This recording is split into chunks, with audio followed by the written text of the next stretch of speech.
माझ्या मागे दिसत आहेत तुम्हाला हिमालयन पर्वतरांगा, जिथलं भूगर्भशास्त्र सगळ्यात आव्हानात्मक आहे. हा जम्मू मधल्या चिनाब नदीचा परिसर आहे आणि याच आव्हानाला तोंड देत साकारला जातोय उधमपूर श्रीनगर बारामुल्ला राष्ट्रीय रेल्वे प्रकल्प, ज्यातल्या 35 किलोमीटरचा आव्हानाचा वाटा उचललाय कोकण रेल्वेने, ज्यामध्ये तब्बल 14 बोगदे आणि 21 पूल आहेत. आणि चिनाब नदीवरचा हा पूल तर जगातला सर्वात उंच पूल आहे.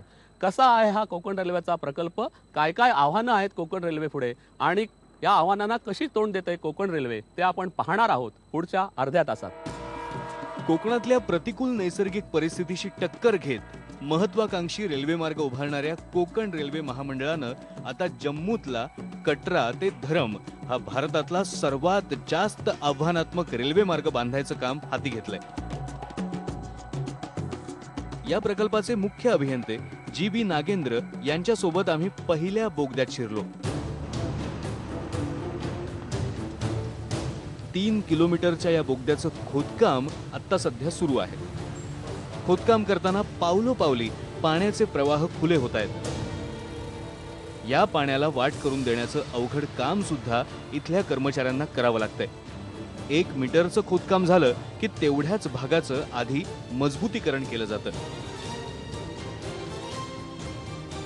इसको कहते हैं बाई रिफ्लेक्स टारगेट्स. अच्छा. ये इसलिए रखता है कि आपका टनल क्या कन्वर्ज कर रहा है, जी. क्या स्टेबल है, जी. ये दर्शाने के लिए कर रहा है. हाँ. ये जब स्टेबल हम देखते हैं कि ये स्टेबल हो गया over a period of time, हाँ. हाँ. उसके बाद में इसका फर्दर वर्क चलेगा, इसका कॉन्क्रीट लाइनिंग का काम. ओके. पण बोगद्याच्या मजबूतीकरणाबरोबरच इथे सामना करावा लागतोय तो दर 100 मीटरवर आढळणाऱ्या भूगर्भातल्या बदलांशी. हे बदल ओळखून त्यानुसार बोगद्याचं नवं डिझाईन तयार करावं लागतं. अशा परिस्थितीत बोगद्याचा मार्ग बदलून तो वळवण्याशिवाय दुसरा पर्याय नसतो. याही बोगद्याच्या बाबतीत हेच करावं लागलंय. हा जो T1 बोगदा आहे, या बोगद्याचं 1 किलोमीटर काम झाल्यानंतर कोकण रेल्वेच्या लक्षात आलं की या ठिकाणी इथे माती साठा कमकुवत आहे, वाळूसारखा पोर्शन आहे. आणि त्यानंतर मग कोकण रेल्वे ठरवलं की या बोगद्याला वळवायचं आणि जवळपास 220 मीटरचा टर्न आता या बोगद्यात घेण्यात आलेला आहे. त्याच्यापेक्षा 110 मीटरचं काम झालेलं आहे. आणि यानंतर टर्न नंतर हा जो कोकण रेल्वेचा ट्रॅक बाहेर पडणार आहे, तो भाग जवळपास 250 दशलक्ष वर्षापूर्वीचा त्या ठिकाणी माती साठा आहे. हिमालयाचा हा भाग समुद्र सपाटीपासून सुमारे 4000 मीटर उंचीचा आहे. कोकण रेल्वेला या मार्गात प्रामुख्यानं रियासी, मुरी आणि संगलदन फॉल्ट या नावानं ओळखल्या जाणाऱ्या भूगर्भ बदलांचं आव्हान पेलावं लागलंय. शिवाय हा सगळा भाग भूकंप प्रवण क्षेत्र 4 मध्ये समाविष्ट आहे. रोज इतना चैलेंज आता है और हम लोग को एक होता है कि आगे क्या होगा उसको एंटिसिपेट करो. ये एंटिसिपेट करना है और अगर हम जो प्रॉब्लम समझा मतलब महसूस किया आएगा आ गया, तभी एक तरफ की खुशी है कि हमने एंटिसिपेट किया था, पर एक और मुसीबत भी है, उसको टैकल भी करना है. तो always we have mixed feelings, but खुशी की बात ये है कि हम successfully every challenge we have met. Railway मार्गासाठी बोगदे तयार करणं हे पूल उभारण्यापेक्षा सुद्धा कठीण काम असतं. या 35 किलोमीटरच्या मार्गावर सर्वात जास्त लांबीच्या म्हणजे तब्बल 6 किलोमीटरच्या T5 या बोगद्याचं काम सुद्धा सध्या सुरू आहे. या बोगद्याचं वैशिष्ट्य म्हणजे या बोगद्यापासून 25 मीटर अंतरावर तेवढ्याच लांबीचा एक एस्केप टनेल तयार करण्यात आलाय. दर 375 मीटर अंतरावर मुख्य बोगद्याशी याला क्रॉस पॅसेजने जोडण्यात येतंय. बोगद्यातून रेल्वे जाताना कोणतीही आपत्ती ओढवली तर त्या ठिकाणी तत्काळ मदत पोहोचवता यावी म्हणून हा समांतर बोगदा तयार करण्यात आलाय. क्रॉस पैसेज में ऐसा व्यवस्था होगा लास्ट में कि एयर कर्टन बनाया जाएगा. यहाँ पे अकस्मात स्थिति में आग की कोई संभावना होने पर, आग लगने पर फ्लेम या स्मोक उस क्रॉस पैसेज तक भी नहीं पहुँचता है. एस्केप टनल में तो जाएगी नहीं. ऑल रिलीफ मेजर्स आएंगे आपके एस्केप टनल से. So it is a very good system where in the passengers are always secure. Escape tunnel का डायमेंशन भी ऐसा चूज़ किया है जिसमें एक एम्बुलेंस, एक फायर इंजन ऐसे व्हीकल्स आ सकते हैं और उसमें भी हर 375 दूरी में ले बाइस डिज़ाइन किया हुआ है जहां एक व्हीकल दूसरे को क्रॉस कर सके. कटरा ते धरम मार्गावरचा हा रियास पासून सुरू होणारा सलाल पर्यंतचा जो बोगदा आहे हा 6 किलोमीटरचा बोगदा आहे आणि हा बोगदा इथे आपण बघतो आहोत इथे बोगद्याचं काम सुरू आहे कोकण रेल्वेच्या या सगळ्या इंजिनियर कडून आणि हा बोगदा जो आहे हा बोगदा हिमालयन पर्वत रांगातलं जे सिल्वन डोलोमाइट आहे या सिल्वन डोलोमाइटला मधला सिल्वन डोलोमाइट दगडाच्या प्रकारातला 6 किलोमीटरवाला भारतातला पहिला बोगदा आहे ज्याच्यावर येथे कोकण रेल्वेचं काम सुरू आहे आणि हा जो टनेल आहे हा बोगदा जो आहे याची पद्धत जी आहे ती न्यू ऑस्ट्रियन टनेलिंग मेथड अशा पद्धतीने हा बोगदा इथे बांधला जातोय। कॅल्शियम कार्बोनेट, लाईमस्टोन आणि मॅग्नेशियम कार्बोनेट यांचं मिश्रण असलेला सिर्बन डोलोमाइट हा हिमालयातला एक अतिशय कठीण दगड हे कोकण रेल्वे समोरचं आणखी एक मोठं आव्हान। बोगद्यामध्ये अत्यावश्यक असणारी आणखी एक यंत्रणा म्हणजे व्हेंटिलेशन। बोगद्यामध्ये लोक गुदमरू नयेत म्हणून या मार्गावरच्या सर्व बोगद्यांमध्ये जेट फॅन्सच्या आधारे फोर्स्ड व्हेंटिलेशन यंत्रणा कार्यान्वित करण्यात येते। यासाठी बोगद्यातच व्हेंटिलेशन सबस्टेशन्स उभारण्यात येतील।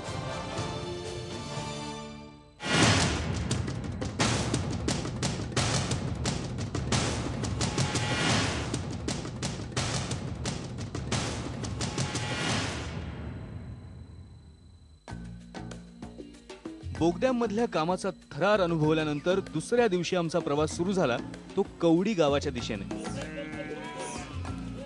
कटरा ते कवडी पर्यंत जाणारा रस्ता हा जम्मूच्या पहाडी इलाक्यातून जातो।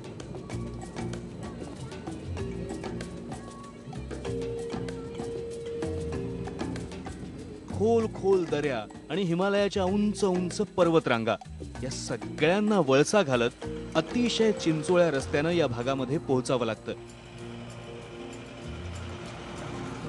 वाटेमध्ये सलाल हायड्रो पॉवर डॅम लागतं।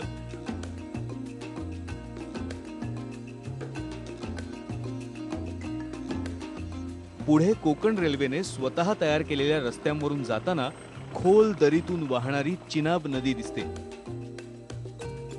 याच नदीवर जगातला सर्वात उंच रेल्वे पूल बांधण्याचं काम सध्या कोकण रेल्वेकडून सुरू आहे। चिनाबच्या पात्रापासून तब्बल 359 मीटर उंच असणारा हा पूल आयफेल टॉवर पेक्षा सुद्धा 35 मीटरने उंच असेल। चिनाबच्या जगातल्या सर्वात उंच पुलाचं वैशिष्ट्य आहे ते याचं स्पॅन। इथे जे एक टोक दिसतंय या टोकापासून ते संपूर्ण चिनाब नदी ओलांडून या पुलाचा जो आर्च आहे तो या दुसऱ्या बाजूला इथे टेकणार आहे आणि हे दोन टोकांमधलं अंतर आहे तब्बल 467 मीटर। एवढ्या मोठ्या रेल्वे पुलाचा स्पॅन असणारं हे जगातलं पहिलं रेल्वे पूल आहे। एफकॉन या नामवंत भारतीय इंजिनिअरिंग कंपनीला 1315 मीटर लांबीच्या या पुलाचे लोखंडी स्ट्रक्चर्स तयार करण्याचं काम देण्यात आलंय। सुमारे 25,000 टन लोखंड वापरून एकूण 265 लोखंडी भागांच्या जोडणीतून हा महाकाय सेतू तयार होतोय। इसका डिज़ाइन LAP जर्मनी ने किया हुआ है और इसका प्रूफ चेकर जो है वो URS UK के इंजीनियर्स हैं उन्होंने किया है डिज़ाइनर ने। इस ब्रिज में की खासियत ये है कि ये bridge wind velocity 266 kilometre per hour के लिए डिज़ाइन किया गया है। चेनाब ब्रिज की दूसरी विशेषता ये है कि ये ब्रिज ब्लास्ट लोड के लिए भी डिज़ाइन किया गया है। 40 टन TNT एक्सप्लोजिव के लिए भी ये स्टैंड करेगा, इसमें कोई डिस्टर्ब नहीं होगा। इसमें हर एक स्ट्रक्चर के लिए कुछ रिडंडेंसी रखी गई है ताकि कोई ब्रिज का एक स्ट्रक्चर एलिमेंट ख़राब हो जाए या टूट जाए तब भी ये ब्रिज स्टैंड करेगा। काश्मीरातल्या अतिरेक्यांनी 40 टन स्फोटकं फोडली तरी सुद्धा हा पूल तुटणार नाही एवढं भक्कम डिझाईन इंजिनियर्सनी उभं केलेलं आहे। चीन आणि अमेरिकेला लाजवेल असं बांधकाम जम्मूमध्ये आपण करतोय।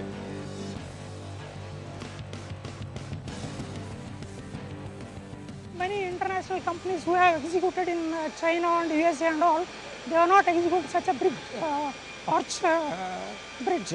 This is first time in India. Most probably you can say the method first time in the world itself. 70 engineers आणि 200 कर्मचाऱ्यांच्या ताफ्यासह कोकण रेल्वे जम्मूतलं हे शिवधनुष्य पेलतीये. शिवाय वेगवेगळ्या ठेकेदारांचे सुमारे 2000 कामगार सुद्धा या प्रकल्पावर काम करतायत. अनेक स्थानिकांना सुद्धा यामुळे रोजगार मिळालाय. या 35 किलोमीटर मार्गातल्या एकूण 21 रेल्वे पुलांपैकी आत्तापर्यंत 4 पूल बांधून पूर्ण झालेले आहेत.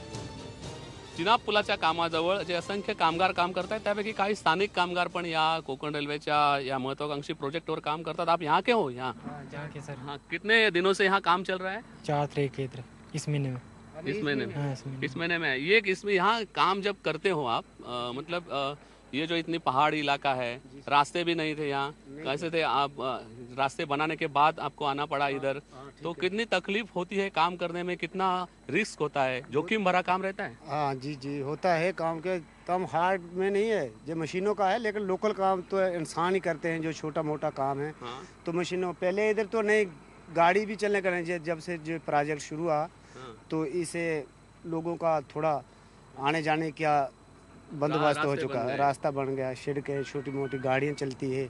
अभी इतना क्लियर रोड नहीं है लेकिन फिर भी थोड़ा साफ है। लेकिन एक बात यहाँ हमें दिखाई दी कि बारिश थोड़ी थोड़ी तो होती रहती है हाँ जी, और यहाँ बर्फ भी गिरती रहती है, तो यहाँ ये मट्टी घिसती है, बहुत सारा जगह मट्टी घिसकने के चांसेस बहुत रहते हैं। नहीं कोई ऐसी जगह ऐसी जो बीच में हो गया स्लाइड, ऐसी जो स्टोन कवर से है उसमें नहीं है। हाँ, जो स्टोन से है उसमें नहीं गिरती है, अच्छा. बीच बीच में जो मिट्टी हो वो गिर जाती है। इथे बघतोय आपण की इथे सगळे जे छोटे छोटे कामगार आहेत हे कंटिन्युअस काम त्यांचं चालू आहे आणि त्यामुळे यांना एक फक्त महत्त्वाचे जीवावर उदार होऊन हे सगळं काम करावं लागतंय आणि तरी पण हा महत्त्वाकांक्षी प्रोजेक्ट असल्यामुळे हे सगळं काम आता पार पाडलं जाईल असा विश्वास कोकण रेल्वेला आहे.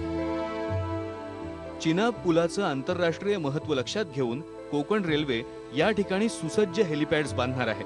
त्यामुळे पर्यटकांना हे जागतिक आश्चर्य पाहण्याची सोय उपलब्ध होईल.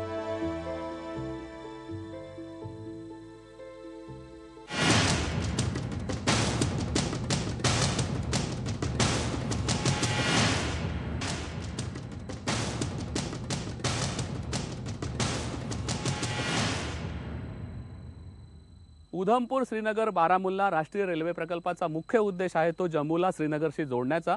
कारण श्रीनगरशी सातत्याने संपर्कात राहणं राष्ट्रीय सुरक्षेच्या दृष्टीने अत्यंत गरजेचं आहे.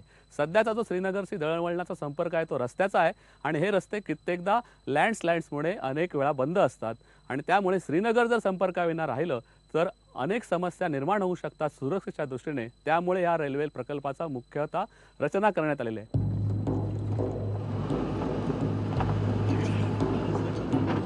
जिथे रूळ बांधायचे आहेत त्या दुर्गम भागात पोहोचण्यासाठी कोकण रेल्वेला आधी रस्ते बांधावे लागले. त्यासाठी लागणारी यंत्रसामुग्री ही खेचरांचा वापर करून पायवाटांनी न्यावी लागली. या केवळ 35 किलोमीटरच्या रेल्वे मार्गासाठी कोकण रेल्वेला तब्बल 128 किलोमीटरचे रस्ते तयार करावे लागलेले आहेत. पाऊल वाटच काढत आम्हाला जावं लागलं अक्षरशः. आणि दुसरी गोष्ट म्हणजे एक तिकडे महत्त्वाचं पहिलं काम जर काय केलं असेल पाऊल वाट काढून आणि चालत जाऊन तर हेलिपॅड बांधणं. कारण आपण जे आहे ना रक्षा मंत्रालयाकडनं 2 हेलिकॉप्टर्स आपण ह्या मालाची वाहतूक नेआण करण्यासाठी कोकणच्या परियोजनेसाठी आपण डिफेन्सचे 2 हेलिकॉप्टर्स घेतलेत हायरिंग बेसिसवर. आणि झाडाझुडपातनं जात असताना जंगलातनं जात असताना तर त्या हेलिपॅडवर जाण्यासाठी 2 दिवस लागले आम्हाला. म्हणजे जंगल इतकं घनदाट, ते हेलिपॅड, झाडीझुडपं, दऱ्याखोरं, डोंगराळ भाग या सगळ्यांना सामोरं जाऊन मग ठरवलं असं काम करणं तर कठीण आहे आपल्याला, मग काय करावं का लागेल. तर मग ठरवलं यांना रस्ते पण नाहीत, गावकऱ्यांनी इकडच्या रस्ते देखील बघितले नव्हते. तर तिकडे कोकणाला जर अगोदर काय काम केलं असेल तर रस्ता बांधण्याचा पहिला परिक्रम हाती घेतला. कोकण रेल्वेनं प्रकल्पाच्या कामासाठी बांधलेल्या रस्त्यांमुळे इथली 17 गावं ही मुख्य गावांच्या संपर्कात आली आहेत. त्यामुळे नेहमी पायी किंवा घोड्यानं जाणाऱ्या गावकऱ्यांच्या अनेक समस्या सुद्धा दूर झाल्यात. स्थानिकांना रोजगार सुद्धा मिळू लागलाय. काफ़ी तकलीफें थी. अगर यहाँ पे कोई बीमार हो जाता, कोई ऐसा केस हो जाता तो वो रास्ते में डेथ हो जाती. यहाँ से अरनास या कंथान या रियासी पहुँचते तक. कैसे पहुंचते थे? तो पैदल ही चल के पहुंचना था, या घोड़ों से, या ऐसे कुछ। अब रास्ते बन गए तो कैसे जाते हो? अब तो अच्छा है, अब गाड़ियाँ खुद भी रखी हैं और ऐसे गाड़ियाँ मिल भी जाती हैं, सर्विस बसें भी चल रही हैं। रेलवे कंपनियों की वजह से काफ़ी बेनिफिट है, जो कि रेलवे वालों ने जो यहाँ पे रखी हैं एम्बुलेंस वगैरह। अगर ऐसा कोई ज़्यादातर सीरियस मसला कैस हो जाए तो वो भी ये हेल्प करते हैं कि देते हैं इसके बारे में। जब से 2004 से प्रोजेक्ट चालू हुआ है ना, तो सबसे गरीब, जितना भी गरीब आदमी था ना, आज की डेट में वो घर बैठे बैठे अपने आराम से सुबह शाम का खाना खा रहा है। अच्छा, कितने सालों से ये दुकान चला रहे हो? सर प्रोजेक्ट के बाद ही 2005 से चालू किया था। तो आपके घर में अभी ये पैसा जा रहा है इससे? हाँ सर, ऐसा नहीं है, जब भी जो भी आदमी छोटा मोटा साधन रहेगा हाँ, तो आपको कुछ रोजगार मिल गया? रोजगार मिल रहा है सर। उधमपूर श्रीनगर बारामुल्ला रेल्वे मार्गावरचं कटरा हे महत्वाचं स्टेशन आहे। रेल्वे स्टेशनच्या छतावर बसवण्यात आलेल्या सोलर पॅनलनं निर्माण झालेली वीज या स्टेशनसाठी पुरेशी ठरते। पण सध्या इथवर येणारी एकच ट्रेन वैष्णोदेवीला जाणाऱ्या लाखो भक्तांसाठी अपुरी पडतीये। USBRL लिंकवर येणारं हे कटरा रेल्वे स्टेशन आहे आणि या कटरा रेल्वे स्टेशनचं उद्घाटन 4 जुलै 2014ला पंतप्रधानांनी केलं खरं, पण अद्ययावत स्टेशनवर या सध्या फक्त श्री शक्ती नावाची एकच ट्रेन येते। खरं तर उधमपूरपर्यंत येणाऱ्या 5 ते 6 ट्रेन ज्या आहेत त्या जर इथे आल्या तर जवळपास दरवर्षी कोट्यावधी यात्रेकरू जे येतात, म्हणजे दर दिवसाला जवळपास 25 ते 26 हजार जे वैष्णोदेवीचे यात्रेकरू येतात त्यांना या ट्रेनचा फायदा होऊ शकेल आणि त्याचबरोबर रेल्वेचंही उत्पन्न वाढू शकेल। पूरा हिंदुस्तान जो है वो चाहता है कि वो डायरेक्ट कटरा तक पहुंचे, मगर कटरा में डायरेक्ट ट्रेन ना पहुंचने की वजह से, हालांकि जम्मू और उधमपुर जो सिर्फ 25 किलोमीटर की दूरी पे है और वहां से सिर्फ 20 मिनट का रास्ता आगे है, यहाँ पूरा इंफ्रास्ट्रक्चर बना हुआ है, पूरा एक उन ट्रेन को कैटर करने के लिए पूरा एक पैराफर्नेलिया है, मगर उनको एक्सटेंड नहीं किया जा रहा है। कटरा ते धरम या मार्गावर बांधण्यात येणारी बहुतेक स्टेशन्स हे रेल्वे पुलांवर किंवा बोगद्यांच्या जवळ बांधावी लागणार असल्यामुळे या रेल्वे लाईनचा खर्चही वाढलाय। सध्याच्या अंदाजपत्रकानुसार 6,500 कोटी म्हणजे 1 किलोमीटरला जवळपास 185 कोटी एवढा खर्च अपेक्षित आहे। पण सुरक्षेच्या दृष्टीनं हा प्रकल्प अत्यंत महत्त्वाचा असल्यामुळे केंद्र सरकारनं यासाठी निधी कमी पडू देणार नाही असं जाहीर केलंय। डिसेंबर 2017 मध्ये या डोंगर दऱ्यांमधून आगगाडी धावली की हिमालयावर कोकणचा ठसा कायमचा उमटणार आहे।